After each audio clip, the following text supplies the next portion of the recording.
पकौड़िया तलता हुआ आज। तो नमस्कार, मैं रितेश कुमार आपके समक्ष विषय के विपक्ष में अपने विचार प्रस्तुत करने जा रहा हूं। महोदय, विषय में प्रवेश करने से पूर्व शिक्षा के अर्थ और महत्व को समझ लेना अत्यंत अनिवार्य हो जाता है। वस्तुतः वैमनस्य, विषमता, विकार, विश्रांति और विमूढ़ता को समाप्त करके सामंजस्य, समानता, संस्कार को निरूपित करके समानता की भावना से उद्भूत होकर के क्रांति की ओर ले जाने वाले शेरनी के दूध को ही शिक्षा कहा जाता है। परंतु जब इसी दूध में किसी के स्वार्थ का विष और किसी के लोभ का पानी मिलाकर आने वाली नवीन पीढ़ी को दिया जाएगा तो यह किसी नवीन पीढ़ी की शुरुआत नहीं होगी, अपितु चल रहे युग को ही समाप्त कर देने का या अंधकार में झोंक देने का कार्य होगा। इस बात में कोई भी शंका मुझे नहीं दिखलाई देती है। महोदय, शिक्षा का एक महत्वपूर्ण गुण है उसका अर्थकरी होना। अर्थात शिक्षा वह संसाधन है जिसके माध्यम से मनुष्य यश, कीर्ति और सबसे महत्वपूर्ण अपनी आजीविका का उपार्जन कर सकता है। परंतु यह शिक्षा नीति कहीं न कहीं इस मामले में पूर्णतः असफल होती हुई दिखलाई देती है।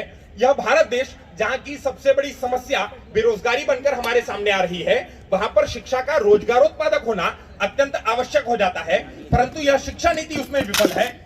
शिक्षा नीति का 20वां अनुच्छेद कहता है कि हमें कौशल्य शिक्षा को बढ़ावा देना होगा, परंतु जिस देश के मध्य प्रदेश में खेल सामग्री सिर्फ कागजों पर और आवंटित किए गए 9 करोड़ रुपए बिचौलियों के जेब में जाया करते हैं, वहां पर महंगे कौशल संसाधनों की सुनिश्चितता पर कैसे विश्वास किया जा सकता है।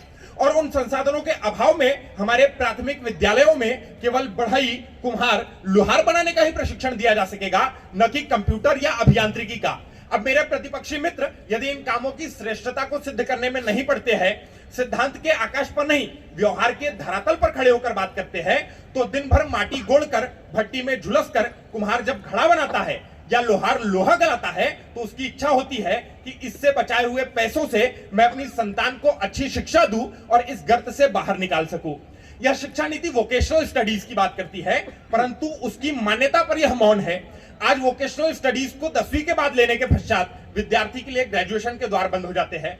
ग्रेजुएशन में बीवॉक करने के जैसे कोर्स करने के पश्चात उसे ग्रेजुएट तक नहीं माना जाता है। ऐसी मान्यता का प्रश्न चिन्ह यहां उपस्थित होता है। 1950 में संविधान के अधिदेश, 1986 के शिक्षा नीति और 93 के उन्नीकृष्ण फैसले के माध्यम से उसका मूर्त स्वरूप हम सर्व शिक्षा अभियान के रूप में देख सकते हैं, जिससे शिक्षा को सुलभ बनाने के लिए गांव-गांव में स्कूल खोले गए, बच्चों को मुफ्त शिक्षा मिले, नजदीक शिक्षा मिले। परंतु यह शिक्षा नीति कहती है कि सरकार द्वारा शालाओं का वित्त पोषण यह एक अव्यावहारिक गतिविधि है और साथ ही साथ विद्यालयों की गुणवत्ता बढ़ाने के लिए उनका समेकन करना आवश्यक है। परंतु महोदय, इस प्रत्यक्ष अर्थ के पीछे एक परोक्ष अर्थ छुपा हुआ है जो कहीं न कहीं निजीकरण के पदचिन्ह बना रहा है और साथ ही साथ गुणवत्ता बढ़ाने के फर्जी लिफाफे के भीतर कहीं न कहीं विद्यालयों को बंद करने का तुगलकी फरमान सुना रहा है।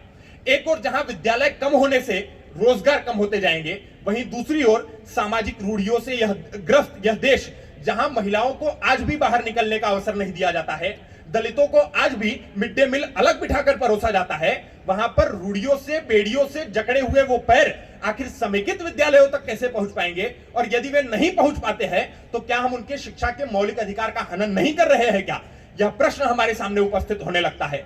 महोदय, यह शिक्षा नीति मल्टी डिसिप्लिनरी हायर इंस्टीट्यूट बनाने की बात करती है और इसे अनिवार्यता पर से सब पर लागू करने की बात करती है।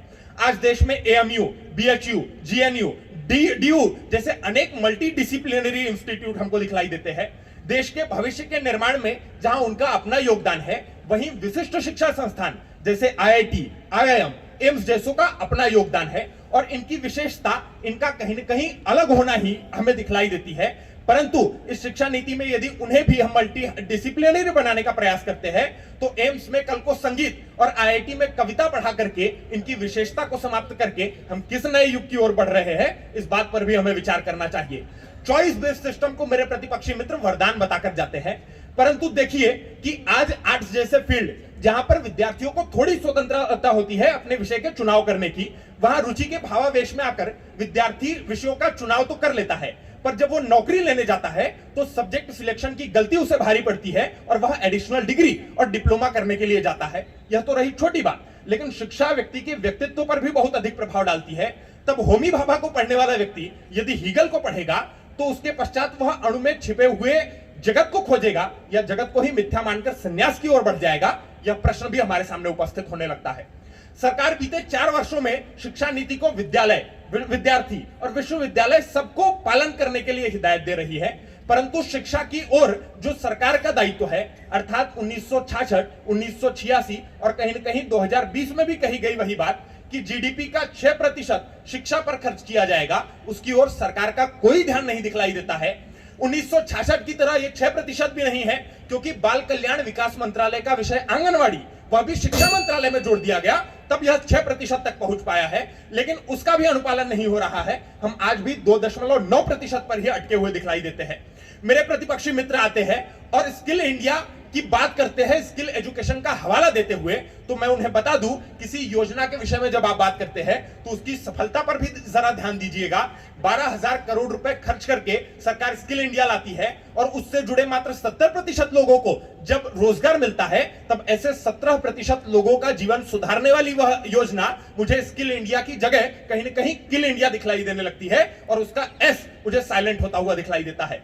मेरे प्रतिपक्षी मित्र आते हैं और कहते हैं कि इस नीति की वजह से देश विश्व गुरु बनेगा, परंतु सारी योग्यताओं को पूरा करने के पश्चात भी आज गुरु बनने के लिए जब इस देश में लाखों रुपए डोनेशन देना पड़ता हो, तो ऐसा देश विश्व गुरु कैसे बन सकता है? इस बात पर भी हमें विचार करना चाहिए।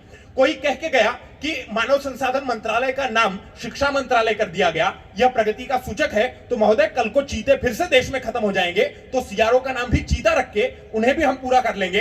कहीं ना कहीं भुखमरी को प्रसन्नता का नाम दे करके हम उसे भी पूरा कर लेंगे। मुझे यही नीति वहां पर भी दिखलाई देने लगती है।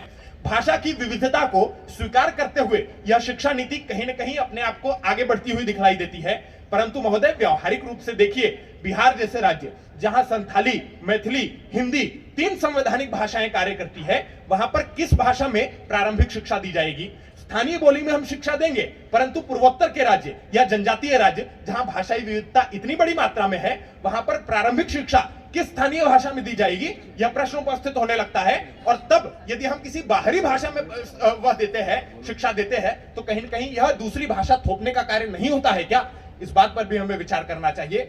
अंततः शुरू में भी मैं वही था, अंत में भी मैं वही हूं।